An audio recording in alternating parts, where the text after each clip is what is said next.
Let's get it on. Ladies and gentlemen, this is the Tom Carlson Show for Thursday, July 9th, 2020. How you feeling? I'm feeling, let's see here. Feelings wheel. I'm feeling indifferent and, aroused. Get yourself a feeling wheel, guys. But the correct answer to that question in any public situation is great. Especially if you're a dude. But it probably works for the ladies, too. Just because you don't need to, and this is a thing I tried to figure out after I got sober. It's like you don't need to put your own, emotions on someone else, Yeah, how you doing? You having a shit day? I'm great. You just, smile and wave, boys. Smile and wave. You like the new angle? We'll see. I gotta get my face out there somewhere so someone will throw me an acting gig. Let's see. But, that whole, I'm great thing, that's also why guys die like 8 to 10 years earlier than the ladies. You guys see the new thumbnail? The great Kurt Abo made that for me. Pretty impressive, right? And let me fix this. So, for those listening, if you want him to design you some shit, he charges $1,000 a day, and but he's really good. So hit me up, dude. I mentioned last week, a couple days ago, doing a Patreon show on Ghislaine Maxwell over there, but I was kind of thinking about it, and that would be like me, charging you guys for a stand-up show when Dave Chappelle, or Bill Burr, Tom Segura, or any of those guys, they'd be doing the same show and charging the same. So what I decided to do, I'm going to start banking some in there, and then once I have enough to make it worth your while, I'll make it live. So you're not paying, $5 a month for some just dude trying to do research who's not an actual journalist. But if you do want to hear about all that stuff, I really suggest, and it's overlapping a lot of the issues going on right now. So the best reporter, journalist I've seen on this is Whitney Webb. She was on the Tim Dillon show, but her Twitter is @_Whitney, WHITNEY WEBB, @_Whitney Webb. She is, she's just done a ton, weeks and weeks of research on this. And she's got a lot of stuff on her Twitter, and she does have a lot of public things. And then if you want to go support a journalist who's trying to do her own thing and is not being subject to the editors at some major media outlet, give her a follow.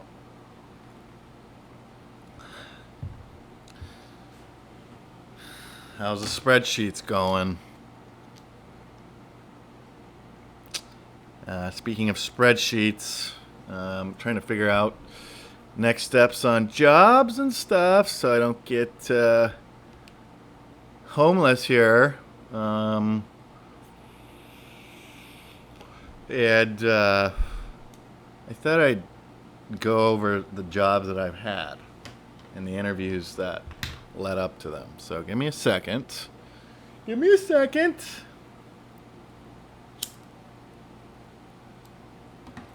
do this in your office, can you?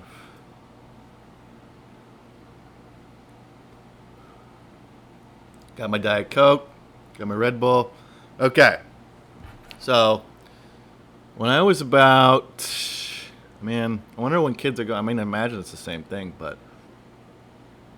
I think in Idaho, you could start working... Or any... I don't know what it's like now. but you can start working pretty young. Most of that is because the laws were created back when it was just agriculture, and you need, little boy, Bo, to come help pull potatoes out of the ground. So I started trying to get work when I was like at least the latest 15. And when you're that age and your parents are like accountants and doctors and they don't really know what 15-year-olds are supposed to do with work, I went down to the grocery store. I was like, can I work here? Thank God that didn't happen, or else who knows what happened. I might be managing an Albertsons right now. Didn't get that one, and like I'm a smart kid, but like when I was 15, I probably looked like I was 11. So they didn't really want a bagger that young looking. So I did that. I tried to work at I even went into, I think, Subway, Let's see, what else did I have? I know I did Albertsons, which is a big grocery store, like your Kroger's, it's like a less vegan Whole Foods. Let's see. But eventually, when I was 15, I finally went over to a country club across town. And, I'm a pretty good golfer. And I come from, a proper country club manners type family. A lot of that's from them being from the South and in the military. But I went over to the man himself, Ron Rawls. I think he's still the head pro at Crane Creek Country Club. The Four C's, certainly the second, if not the third best country club. Hillcrest is still number one. But so I went over there, had this weird... That's enough of that. Or else we're never going to get through the story. I had this cotton. I think it was a Hurley. It was Hurley Billabong, one of those things. So I was trying to fit in and be this West Coast skateboard dude for a long time, even though I sucked at it. I could never. I mean, I probably landed a couple kick flips, and I skated for I don't know, 3 or 4 years. So just didn't quite have it. I could ollie pretty good.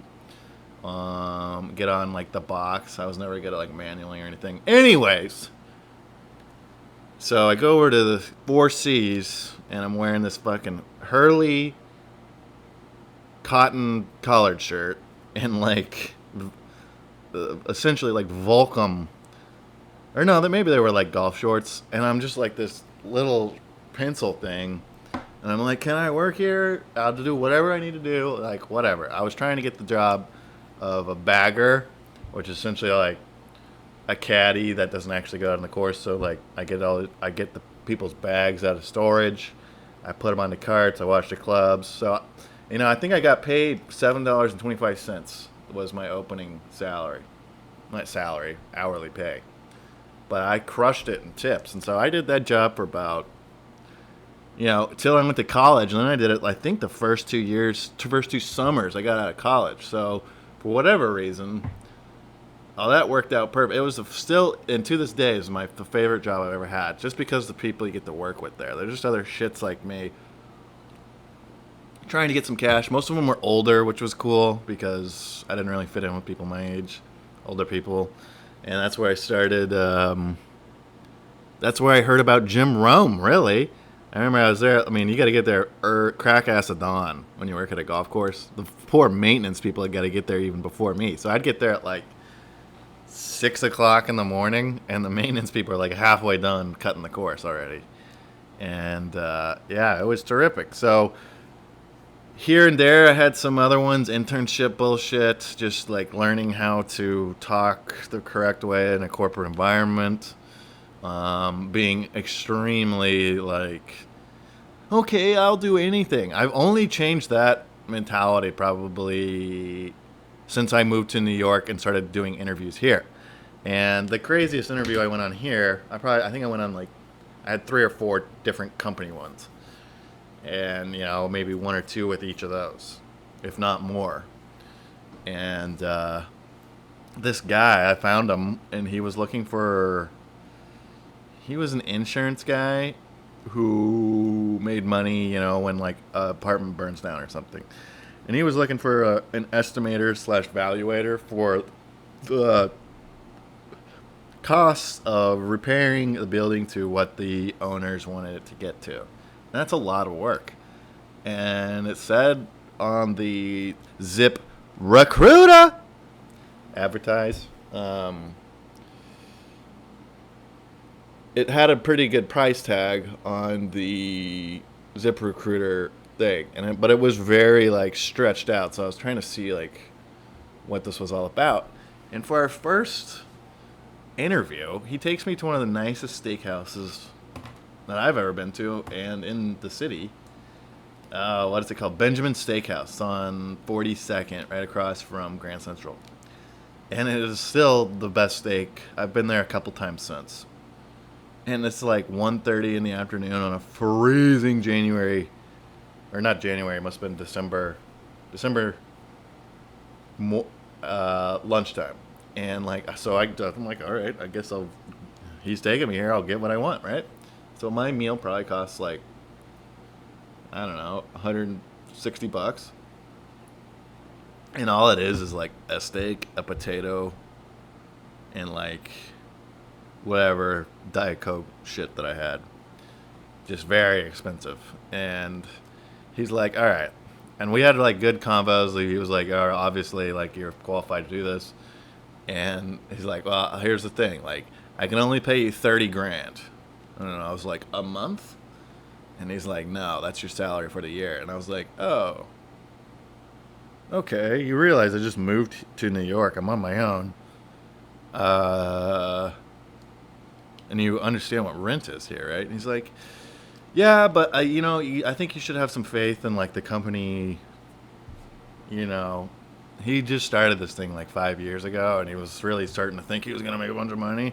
And he's obviously like this weird guy trying to show off that he could take me to his. It was very, very odd. And I was like, yeah, I'll email you afterwards, and then I just never emailed him. So we shall see. I'm gonna have some coming up here pretty soon. Hopefully more on the creative side. And I will be. Oh, you know what? I finally went through my mail. How many of you out there just don't look at your mail? It's probably hit my credit a couple times because I just don't decide not to look at my mail. I just don't want to deal with it. Just don't want to deal with it. And so I finally did the census yesterday, and I always get creeped the hell out about doing any of those things, but guess what? Same thing as the unemployment. Or something's terribly wrong with my Wi-Fi, or someone's spying on me. Because, so I did it on the old Mac here yesterday, Chrome, and I tried it twice, and it's like, as soon as I did the last click, it's, your session has been terminated for security reasons, so we suggest trying a different browser. Go over to my hunk of an HP over here, and I do it on Chrome there. Same error. So then I pull up Microsoft Edge, same thing. So I'm trying to be a citizen here, but I guess I'll try it again. But I probably had like 10 letters from those guys to finally do census. I'm doing it. Ain't that big of a deal. King Herod, you know what happened with the census when Jesus was born. Not good things for you. Zippity-doo-dah. All right. So, what I've been up to since the last podcast is, do you guys know limes are 50 cents? I was saying the other day, like, I would buy a lime for at least $2. That thing is so valuable. They could charge. I would have lime for like $3.50. I'd be like, oh, it's kind of, but I'd buy it. 50 cents? Easily, pound for pound, one of the most like taste producing plants on the earth. What's more than like a pomegranate maybe? And those are expensive. It's way more tasteful than anything I can think of, and they're 50 cents. So I volunteer to become, since I'm out of a job, the lime lobby in Washington. Get a hold of me, and we'll get this thing running. We'll make more money, and you can pay your farmers more than like a cent. Because where do they grow limes? Let's check it out. I know you can grow limes in California. I don't think they're like natural there, Let's see. Where do limes come from?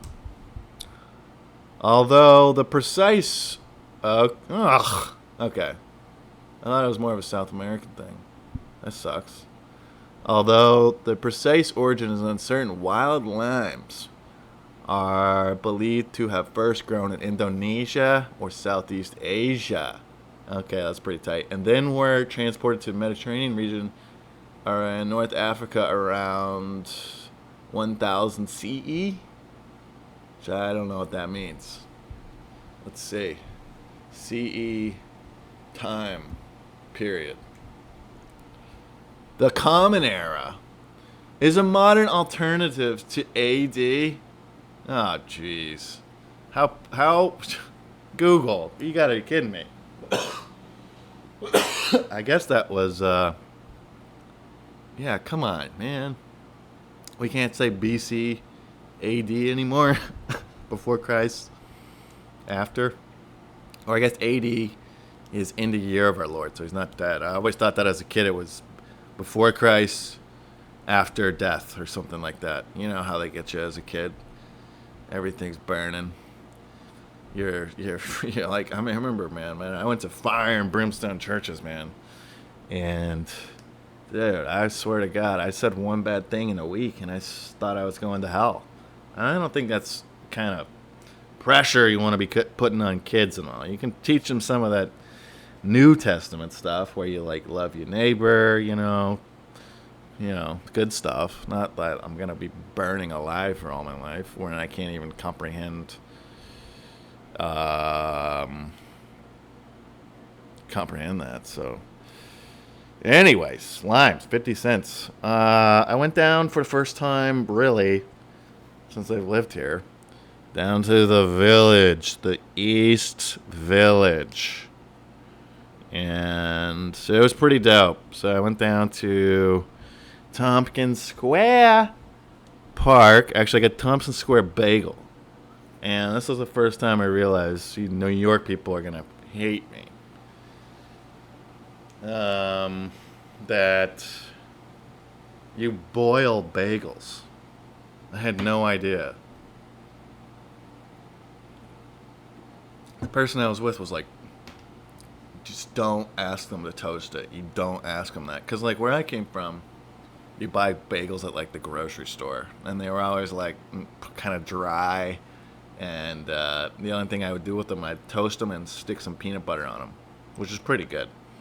But they're so fresh here, you don't ever need to do that. And it's like an insult to ask someone to toast your bagel. So, for you West Coast, non-LA people, don't ask them to toast your bagel. But, so, like, I went down there. It was pretty cool. Like, the East Village, I knew I didn't want to live down there. Because it is really, like, it's a romantic place to live because it's got that, like, struggling artist vibe with also, like, billion-dollar estates kind of mixed in. But there's bars that go down, there's bars that go above, like, on the same set. We were in Tompkins Square Park, and there's this guy's, like, playing the guitar, and this guy singing with him. That was actually pretty damn good. And then there's way more. I think there's more gay crowd down there.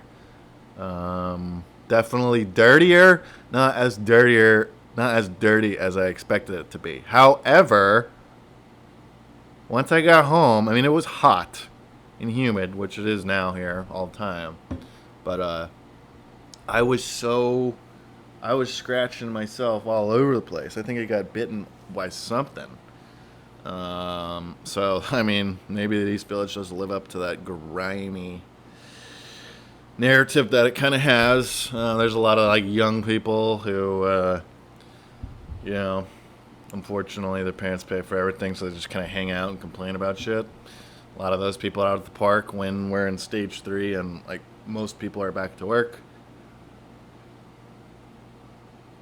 But it was really cool. I don't think I'd live down there. Maybe. It is pretty it's got a little magic to it, but I kind of am a clean freak, so I'll stay where my more mature neighborhood is. I mean, there's less youngins around, but I don't give a shit. And yeah, not surprised to see. Hang on, before I freak out on people.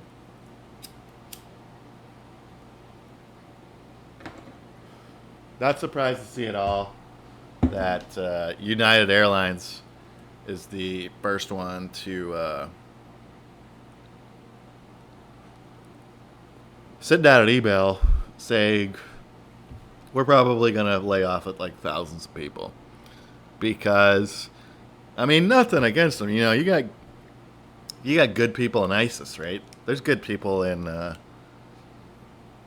United Airlines, but I have flown a lot just based on my last career, and I don't have one good memory of a United flight. It's just a rung above Allegiant, which is the plane to Vegas where you have to pay for your Coke. Well, your Diet Coke, not your Coke. And yeah, so I saw they were sending out a letter to employees that potentially, they took money, the airline industry, for all you guys, so we can keep tabs on them, took a lot of bailout money at the very beginning of this, and they were not allowed to lay anyone off until October. And that's what United said. So, not surprised. I don't understand why companies can't do the right thing. United, I swear to God. Oh God. What was this? I had a backpack and a small carry-on. And they have this really shady way of making you pay for your carry-on nowadays that no other airline does. And it's so I was just I'm not gonna pay. They try and get you to pay for the bag, pay for a carry-on within the app, and I'm just no, I don't have one. I just have one that goes in my seat. I'm I'll just slip it in there, so it'll be fine. This is not a big bag that I'm bringing on. It's not one of those hard ones that people are jamming in. It's a Patagucci bag, and it's it's flexible. You can smash it together. I didn't really care, but this fucking lady at the front desk, as soon as you scan, she's oh, yeah, see, you have a carry-on. We're not going to allow you to board the plane unless you check that. And I'm just what? We have 15 minutes left until we're leaving. She's yep, when you used the app, you said you wouldn't do this. I was oh, jeez. And this is I think it was a cross-country trip, or a business trip, I think it was. And I was freaking out because I can't miss it. And she made me pack everything I had into one bag.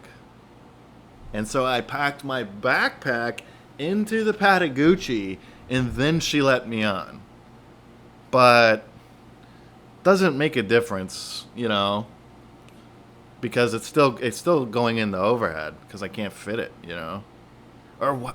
Yeah. So United Airlines, let's see how the country's doing. I hope you guys are wearing your masks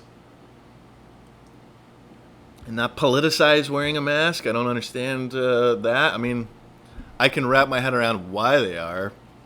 And imagine if you're not wanting to wear a mask, it's because you're retarded. I know I'm not supposed to say that anymore, but, you know, what are we supposed to call these people? Because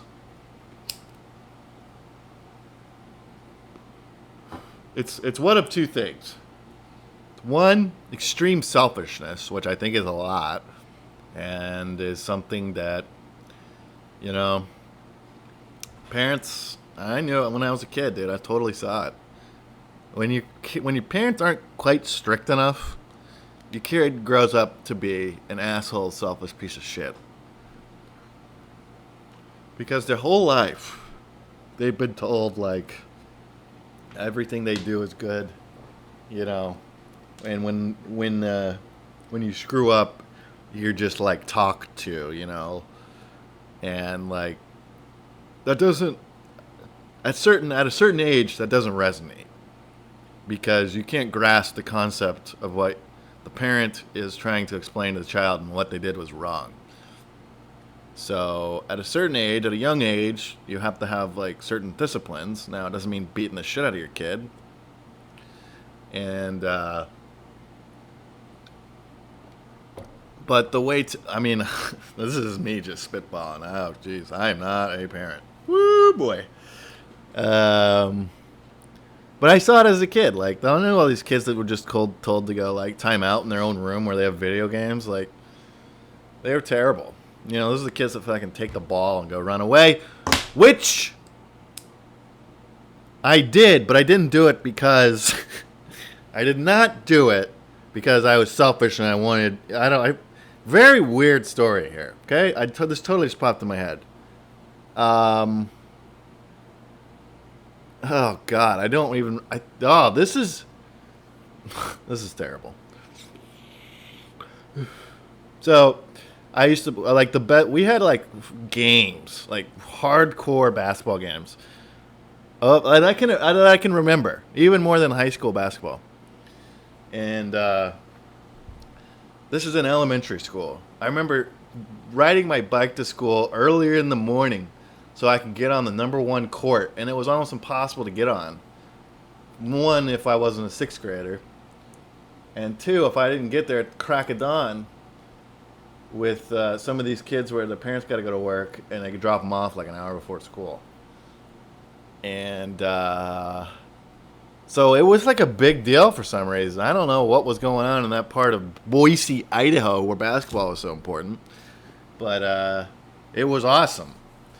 And I remember at a certain time, once I finally kind of made some friends, and because I was coming in from North Carolina, and at first that's kind of weird when you're a kid. Like you start discovering that people don't like you because you're different when you're 6 years old. And I remember the first kid. You guys will love this from back home. The first kid who like welcomed me onto the court was this redhead ginger. Kyle McCormick. I still remember him. He's a great basketball player, but he was the first like nice one. And eventually we started playing all the time, like with everybody else at school. And I was this is one of the weirdest, because I really, especially in elementary school, I like people. Very odd behavior here. Okay, so like.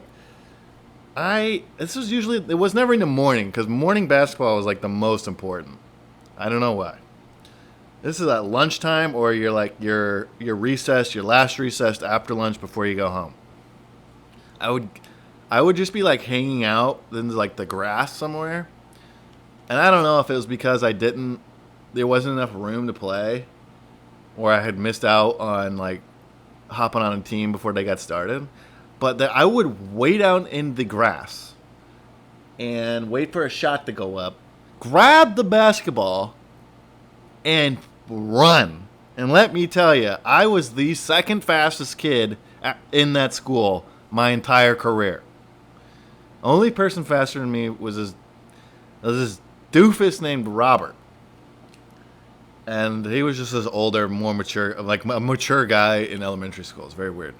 But I would take that ball and run, and no one could get it from me. I don't care if they sent 15 people. There was enough space. I was Devin Hester, and eventually they would get like pissed. They're like, "What the fuck?"